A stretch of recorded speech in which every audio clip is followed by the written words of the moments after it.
On to Sunday. Let's take a look at the Baltimore Ravens and the Cincinnati Bengals. This game, you want to talk about a game having implications? This game has implications.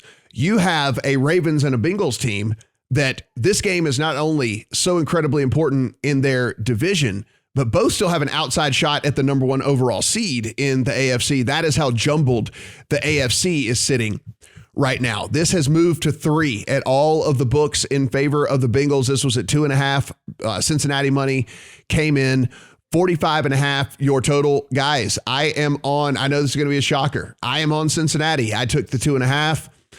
If we look at last week, I am absolutely stunned that you're on the Bengals, Matt. I know. I'm listen. I was on them last week. We won. We're going to be on them this week. We're going to win again. And here's the thing. We talked about this on the podcast, guys. Like, if there was a team that there could be at least a little bit of a struggle against for this Cincinnati offense, it would have been Denver, right? I mean, the one strength that Denver has and the one thing that they bring to the table is a really strong secondary. They almost have too many guys in the secondary. That's how many guys that they have that are actually pretty good that play in the secondary. That is the complete and utter opposite case here for the Ravens. This Ravens team is completely depleted in the secondary. They're just putting warm bodies out there at this point. Now, if this was the Ravens team in July, I would say, oh, this is a very, very bad matchup for Joe Burrow and company. It is not the Ravens in July. It is the Ravens in December, and the Ravens in December have all of their stars in the secondary on the sideline, on IR, not being out there. And so now you try and tell me where this team coming in with Jamar Chase and Tyler Boyd and T. Higgins and CJ Uzoma and Joe Mixon are not going to be able to move the ball up and down the field on this Ravens team. By the way, this Ravens team that loves to blitz a ton. And when you blitz, what does that do? You have fewer guys out there covering people. So now you're going to leave Jamar Chase and Tyler Boyd and T. Higgins in one-on-one type situations with Joe Burrow, who's been one of the best quarterbacks in 2021 against the blitz as well. I think this could be a run out in this one, guys. I don't care if Lamar plays or not. I actually think it's probably better for my bet if Lamar plays, because you're going to get a hobbled Lamar. And if Lamar is not Lamar and Lamar's got to be a pocket passer, then by all means, bring that on for me as a Cincinnati backer in this game. I've talked a lot here, Brad. So you take over, my friend. Tell me why I'm on the wrong side of this thing. And then I'd say the other key thing is another thing we talked about a lot on this podcast is people getting used to the backup quarterbacks, right? They come in, they have a game or two where they play well because no one knows what they're going to do. And then once the league has tape, they adjust. So Huntley, he's come in, but he's put an entire game on tape now.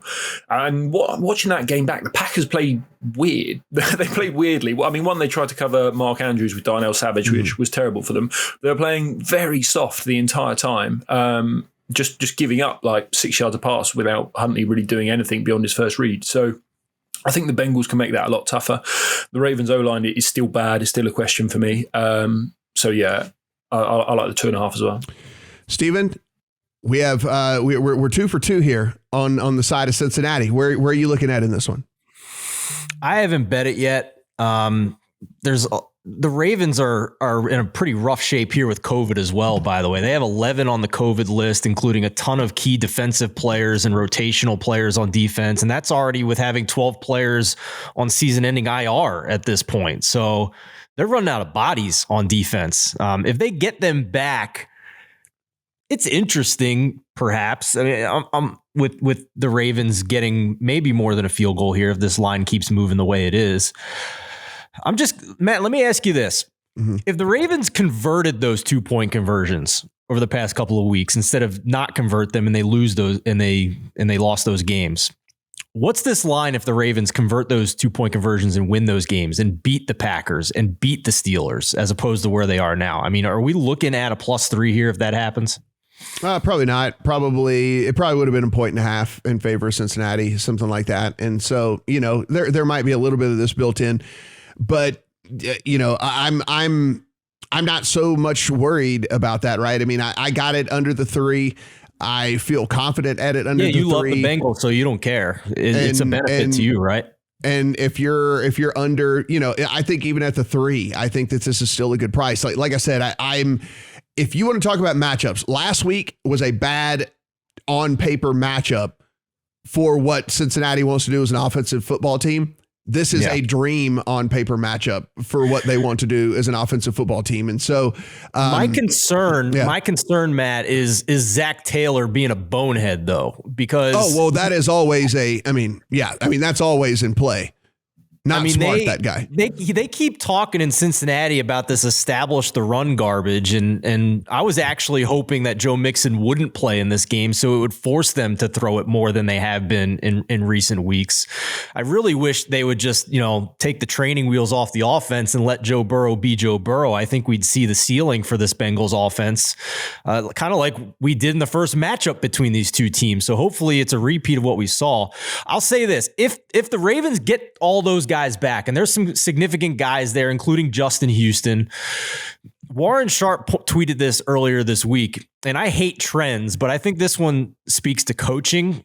Both of these coaches are undefeated against the spread when facing an opponent for the second time in a season. Harbaugh's sample is obviously larger. He's 8-0 against the spread, and many of those have actually been as a favorite, obviously, because they've been a really strong team in recent years.